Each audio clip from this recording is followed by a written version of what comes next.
Welcome back to Entertainment Banter. This evening, I have a Matt. Yeah, I'm Matt, Joel. Yeah, that's you. And then we actually have a guest tonight. We have a guest! Our second guest. Our second guest! We have two listeners.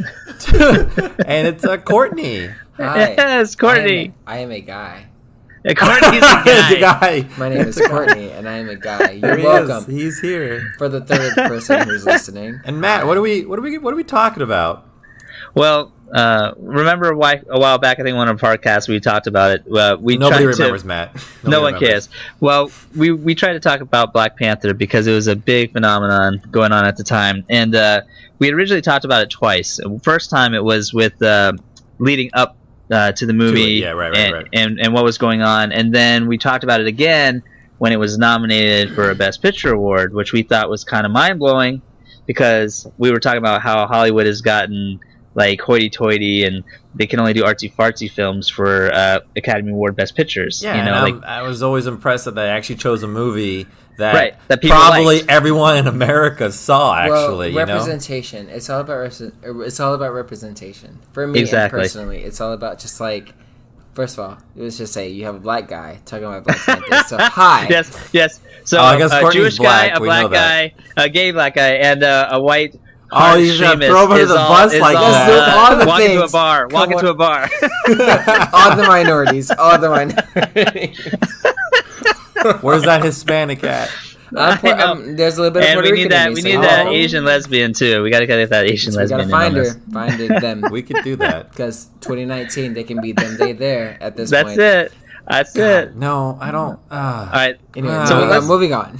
Yeah. So Joel, I'll let you start. Let's talk about if we can remember what it was like. Black Panther's coming to theaters, and we don't know what to expect. And it was huge. And then we see it. Can I first point out that I had an ex tell me that I couldn't go see it with her because she was going to see it with all her black friends. And I wasn't allowed to go with her.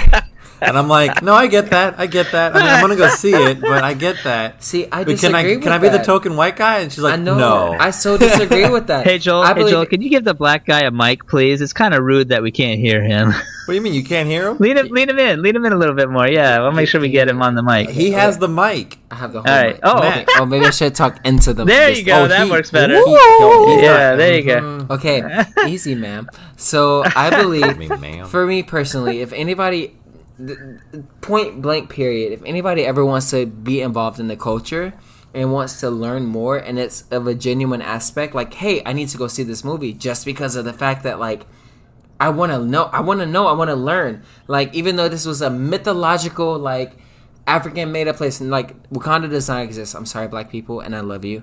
And I want, as much as I want to believe that it exists, I don't think it does. And maybe I'm wrong, because you know that whole cloak thing was, like, a whole thing, and then, like, half of Wakanda disappeared when Thanos did the whole thing. But, like, my issue is the snap. So, my whole issue is, like, I'm one for accepting others and one for accepting other cultures. So for me personally, if someone else wants to exist and want to know what your culture is and what you believe in, like, absolutely go for it. This is what empowers us because we don't have the representation in movies. We have what? Kunta Kinte, and we have like, and that's not even being shady. You also have Reading Rainbow. Listen, Reading Rainbow was everything, and I grew up off of that. Okay, but I also grew up off of Mr. Rogers. And for me personally, I agree with multiple representations, but I also agree with, like, we're not represented fully, and it's not just us; it's many cultures that aren't represented fully. Right. So if anyone else wants to, not even say appropriate, but who wants to come in and learn, like. I was with a group of people who we did the full dresser thing. Like, I wore a dashiki. You went, and really? That's awesome. There's a whole thing. I wore a dashiki, and mind you, and I felt like I was appropriating at one point because even though I'm black, I'm not African. You know what I mean? I'm African American, and it's a whole nother subject. But the point is, I've never worn a dashiki in my life. But because this movie came out, I said, I'm black. So you kind of answered my question I was going to ask you, because I was going to say, like, Courtney, did you feel it was a good representation? Because it is fictional. Even with the fiction, the homework was done. you thought it was a good representation. So I grew up off comics. I grew up off of Black Panther comics. I grew up off, in my opinion, like in my belief and what I hope to see in the future is T'Challa and Aurora Monroe, who is Storm. And Black they're supposed Panther, to get together, aren't they? They're supposed to be together because eventually she becomes the Queen of Wakanda. Because they have the child. Who's their child? Their child is Spike. Spike with the Spike bones. from X-Men Revolution. Marrow, yes. whatever they call him. Marrow, yes. Yeah. So, in my opinion, I believe that that's a storyline that I would like Marvel to go with. Yep. Do I believe that it's the time right now? I believe any time more than ever for representation for my people. And for my people, I mean people of my darker complexion and we get you. And skin. I believe that yes, it's absolutely the cast was beautiful. Lupita was beautiful. It was a good Chadwick movie. Boseman was beautiful. It wasn't a bad movie. Angela Bassett. I mean, you can't deny they had everyone else who was influential in this movie. Even God, we just said his name. Oh my God. We had just said his name. Character's name. Do we know the character's name? I totally didn't keep it on here. I got you. We're gonna get it. M'Baku. M'Baku. Oh, that's right. Again, how can I forget that? Again, there it you is. can't forget it. Oh, great. Winston. Right. Well, that could be chopped up to great performances too. But like even great performances because it even shows that not even going in like I'm gonna stray for like 2.5 seconds. Yeah. As much as we banter, it's okay, Courtney. Go ahead. I love it. So as much I've listened and I love it. So as much as I've loved Scarlett Johansson and everything she's done, Ghost in the Shell, it's an anime. It's meant for Japanese. It's meant for Chinese. It's meant for the Asian culture. Ghost in the Shell. She did a whole movie. She did a whole movie. Yes. And as much as of an action star as I loved her as Black Widow. I loved her. Mm-hmm. And that's a whole other thing that I'm going to get into because I do not believe Marvel should have killed her off because she is everything. She held shit together. But she's got her show. She's got a show, right? TV show on Disney Plus. Disney Plus. Okay, so what I knew that was she had so what I presumed was that she had a prequel, and I was like, okay, so I would like to know how she became who she was. Yeah, that's probably what it is. But at the same time, she died. You have the Soul Stone, bitch. If Gamora, Gamora came back. Okay, so if Gamora was not allowed the same one though, not the same one technically. Exactly. So if Gamora was allowed to come back from a previous universe, why couldn't Black Widow? And I'm just gonna. That's another thing. They had the power to go back in time as many times as they wanted to. As many times they want to. And what did they choose? For Captain America to be old. And the thing is, they explained too. They explained in that sentence that going back in time then becomes your future. That becomes your future. Present becomes your present. Exactly. So like they could have easily grabbed another. It's basic physics. It's basic scientific Yeah, facts. it was science. Going back in time does not change your future, and that's basic scientific facts. So, like Back to the Future and any of these other things, as much as I love those '80s classics, that's not real. Like for me personally, it's like when you go back in time, even though it's completely relative at this point. Right. When you go back in time, that becomes your new future. So when what's her name? Robot chick. Gamora's sister. No, Gamora's sister. Nebula. Yes. Yeah. Okay, I promise. We're awful right now. I promise I'm like amazing at this, and I know. Joel, you gotta stop eating, man. It's killing my ears. We forget. He's eating. What are you eating? What are you? Sea salt and chips and pita chips and hummus. Is that a Jew thing? No, it's like I literally hear the crunching in my damn ears right now. That's what it is. It's really good. So what I would say is Nebula. Nebula was 4 drinks in on this podcast. You're fine, girl. You had Moscow mules. You're fine. Yeah, tequila mules. Calm down. But also tequila's no good. Mind you, I had nothing. I had water because I had one. All right. So Nebula. What are we talking about? What are we talking about? We're on Black Panther. Okay. I didn't know if we were still talking about Black Widow or moving on and the time travel. And it's got Black in the name. It's going on. Oh my God. I really went on a tangent. This is very easy. Good job, yes, guys. It is. Thank you for warning yes, it is. This is what we do. So because because I can go. Oh, You should. Okay. Okay. Are we? Are you done know. Are you done with it? No, I'm not. Oh, what you okay. should do is watch The Runaways because that was a whole other tangent. Okay. Okay. But you also have to read the graphic novels because I've read Oh, every okay, single yes. graphic novel of The Matt Runaways. doesn't read. We did a podcast on books, and he. If it has It's a pictures, graphic novel. I'll read it. That Okay. and Umbrella Academy, you got to read both. Yeah. But I'm gonna leave those. I'm gonna leave those alone because that's another podcast that I will hopefully get to be involved with you guys because on the the comic road, book shit. we will. I hope. Yeah. That. But for the simple fact that I hope Marvel sticks to because right now they're in a whole nother phase with. Who knows? Yes, they are. No, we don't Losing know. Spider-Man, So they didn't Galactus. lose Spider-Man. That's the thing. You gotta stop thinking about they lost Spider-Man. They have 2 years to figure out what they're gonna do with Spider-Man. And right now, what Sony wants to do with Spider-Man. Your face, Matt, was amazing. Well, no.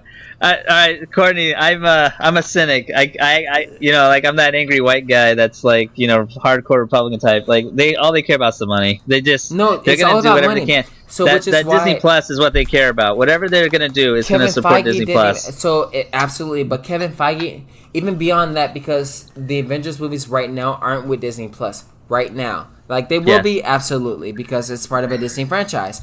But what I'm saying is Spider-Man obviously being a good moneymaker for Marvel and a great moneymaker for Sony, like the only moneymaker for Sony. So sorry, Sony. The only moneymaker for Sony. I got Sony. They're not gonna just give him up immediately, and unfortunately, Disney can't buy Sony because at that point they would become a monopoly, and at that point, the government. Of course, they won't allow it. So what they do is because they know one of the biggest superheroes in Marvel, and as much as I love any other superhero, X-Men, it's Spider-Man. It's Spider-Man. Spider-Man is Marvel. And there's something Spider-Man is Marvel. When you totally see Spider-Man, derailed your Black Panther tangent. We're gonna get back on it. We'll get back on it. Well, I'll just so you know, Disney already strong-armed this in the past. Like if you look back a couple years ago, when I say couple, it's probably like 7 or 8 now. But you're old, Matt.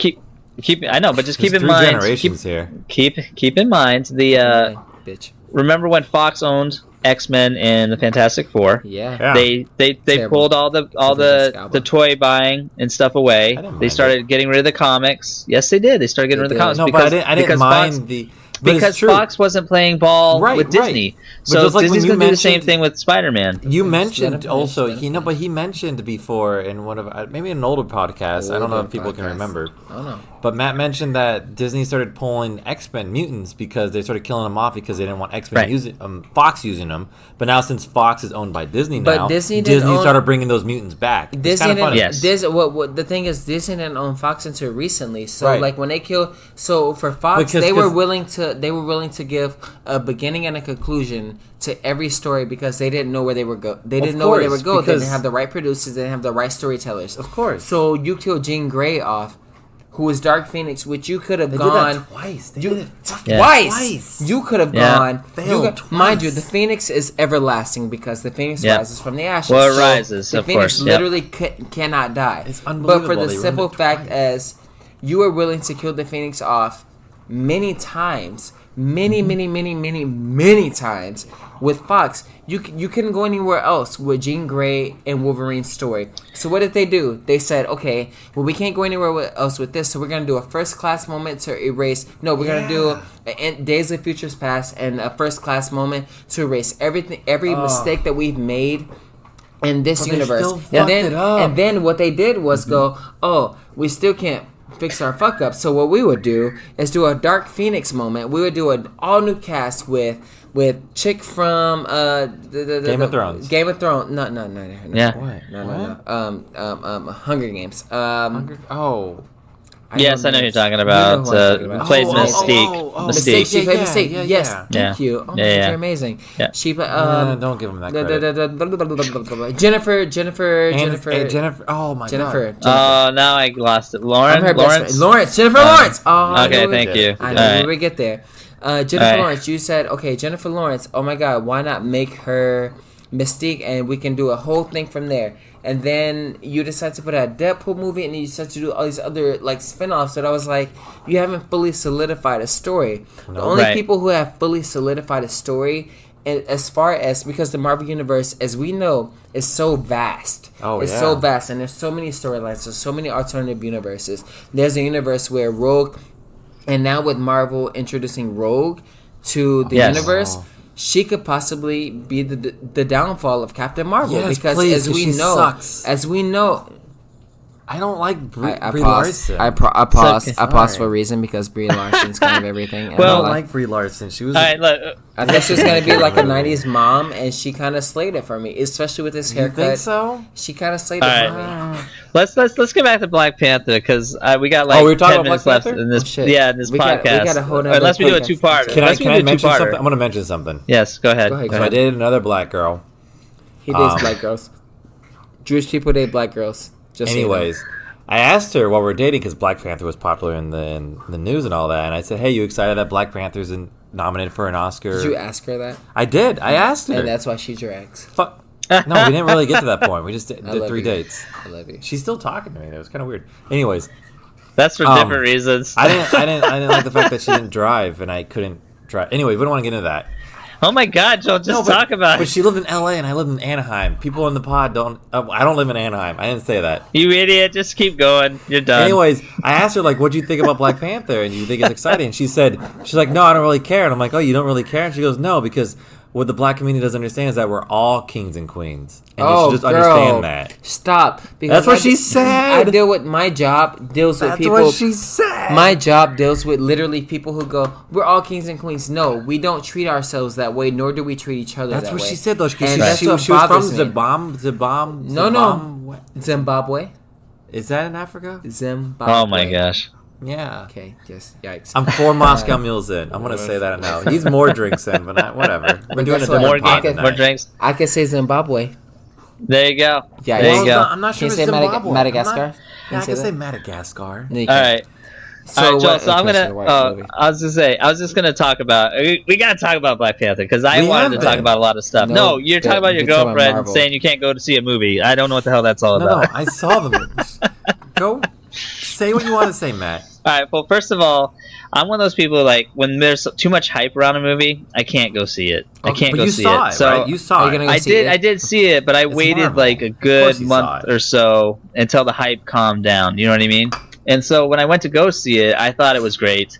It's a good movie. Now here's the thing. I'm obviously not black, but I thought it was interesting. No, I'm just saying there was a lot of political things going on at the time too. Like we had Black Lives Matter was in the news at the time. Everyone was getting behind that movement and everything. And this movie happened to come out, and so it was kind of like it wasn't just a movie at that point in time. Historically speaking, it was bringing everybody together in that one moment. Exactly. So that's what I think is. I think that's what also helped it was being so popular. We needed that movie this time. For me, if you realize the movie, there wasn't just a black savior. Like, great, there was a black savior, and he was amazing, and T'Challa was amazing, and the sister Shuri was amazing.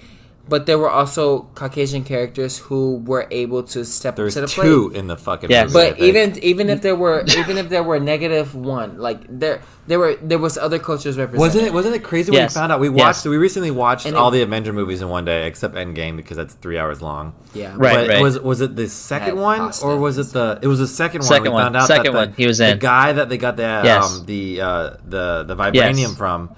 Was the guy in Black Panther? Yeah. Yes. We're watching. We're like, is that the guy from Black Panther? But again, but he was there first. But for me personally, that's why Marvel has done Easter it right, eggs, because even though they made cultures represented, and they made every movie connect, they made it all so perfect where it was like, no, everyone matters, right? And I'm not saying again. You never know who. I'm not an all lives.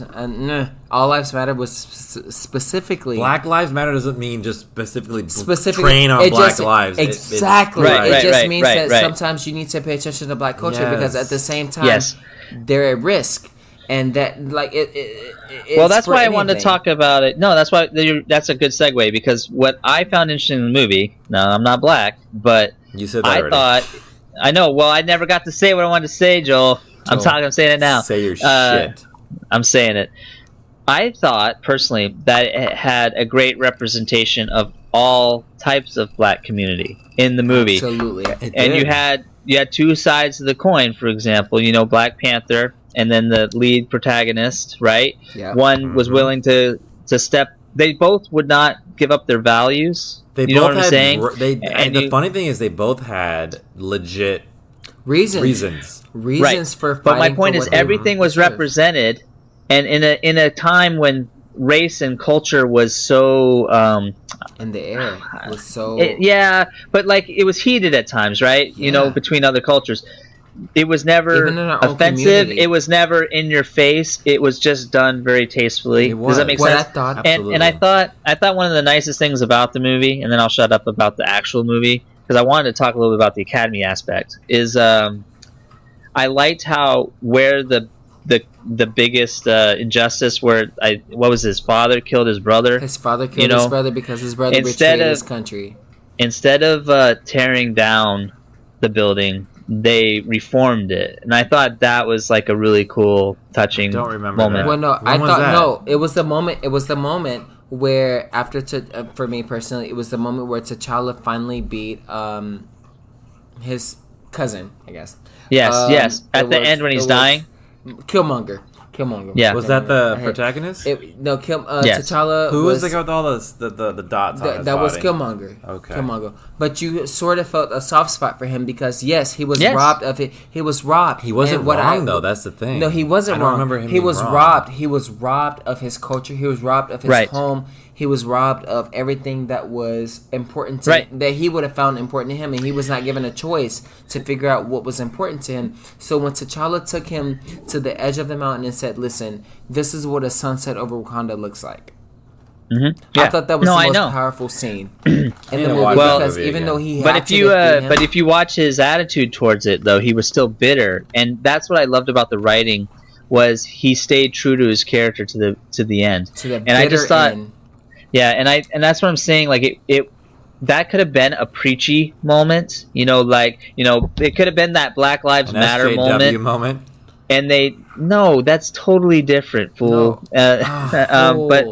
But they didn't do it. They didn't do it. What they did, and it wasn't as in disrespect to the Black Lives Matter movement. It was, and again, I should completely support it. What it was important to. People are listening to this someday, fool. Sorry, not you, someday. Courtney. They didn't see that. No, Joel, go make some tea. Just go make some tea. Drink your tequila meal. I hate. Why don't you crunch into the mic louder so nobody can hear this podcast? What I say is that it played into the fact of not only Black Lives Matter movement, the Black Lives Matter movement. It played into just like cultural movement and the point that like. Yes, people are wrong sometimes, and I get it. But there was a redemption movement. There was a listen. We are at war, not war with other cultures and other races and other aspects. We're at war with ourselves. Yes, and life, and that. Well, that was the hardest part to tribally. Accept.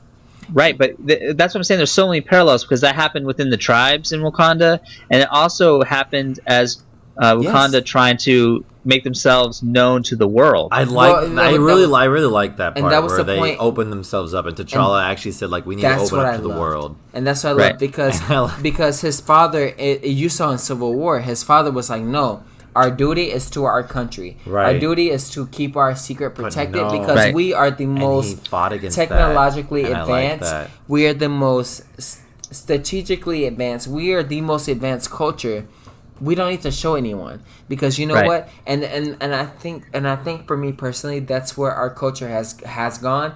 We are the most where we've gone, where we believe in our minds that we're the most powerful, but we are not powerful without a unit. We are not powerful without a collective, and that's what I love. T'Challa did. T'Challa said that, like T'Challa. Well, no, that's the thing. Tribe. T'Challa said, "No, we are not more," because he would have not been able to fight any outgoing enemy, whether it was Thanos, whether it was Killmonger's army, whether it was anyone else's army, he wouldn't have been able to fight it without a collective. Right. He needed M'Baku's army. He needed his best friend, who was in Get Out. I can't remember either. But he also Sorry. needed the I don't Winter know. Soldier. But he knew, needed everything. But he needed Right. he needed all aspects, and that's the thing. It wasn't just about black, black, black, black, black, black. Even though it's powerful, and even though it's a powerful movie, and it's everything, but the point was he needed everyone. He needed a collective. He needed every tribe. He needed the people who were in that particular time. It was like, for me, okay, I grew up in a suburb. I grew up in the suburbs of Atlanta. Okay, I've also lived in the hood. I've also I've also gone to a predominantly Caucasian school where I was, diction was everything, and like if you talk country, if you talk this way, then you're one of those people. He needed everyone. For me, that was like a district thing. It was like you needed your. Sorry to bring gangs into this. You needed your Bloods. You needed your Bloods. You needed your Crips. You needed your. Who was it? I can't remember all of them. No. All I know is the Blood and the Crips. No. It's the point No, there's that a lot. Wasn't that in L.A.? No. And I'm not going on. No, it's everywhere. No, it's South too. It's Really? It's everywhere. Yes. Oh, shit. It's everywhere. So for me personally, it was like Nipsey Hussle. Yeah. He was like, no, it's not about people versus people. It's about the community. Yep. It's about a bigger thing. I know. Oh, I got on a whole tangent. Okay, No, that's okay. Fine. Well, I'm just showing. we want to do. Do you want to do a two-part? Let's do two-part. I want to talk Academy Awards with this too. I want to talk about it. We got to keep going on this then. Well, so we got into Well, the then movie. let's end this. Let's end this one. What was it? All right, real quick. Michonne? Not Michonne. Her name's not Michonne. It's Her from name's Walking not Dead. Michonne, but okay. But I like how when she This mentioned way you Infinity War, and they were like, then when the Avengers showed up to the place, and like, Awesome. he's like, we open up our country to the world, and she goes, what do you think it was expect? She's like, I don't know, a Starbucks. That's hilarious. Now, what I will say. Go. I was gonna say, Joel. On that note, we should probably end this one, and we'll move on to the Academy one the next time. So, guys, we're gonna do a two-parter on this one. Two-parter on this. This is so. If you want to stay tuned, this will be next week's episode. Yeah, there you go. And Joel will be even more drunk, and we'll eating keep more our chips guests in the going. mic. Whoa. I can't pronounce her name. Deny your. Is that a real name? Yeah, it's her. Are you kidding me? That's We just talked about complicated. black people for like at least 20 minutes. I Is work that- is with that a all real I name? work with is black people. I don't know. I would say black people, African people. African? Man, I will Okay, say Joel. Let's But not all of them are end it. African. Let's Like, end it. were you End born it, in Joel. Africa? her name is Denai. But the thing is, like, I don't Oh wanna my get God. into it. We're not Her getting. name We're not getting her into name is this. Tanai. So, But- on that note, Joel, thank you for listening to Entertainment Banter. This is Matt. And this is Joel with our Hi. guest, I'm Courtney. Courtney. Hi. and I'm done.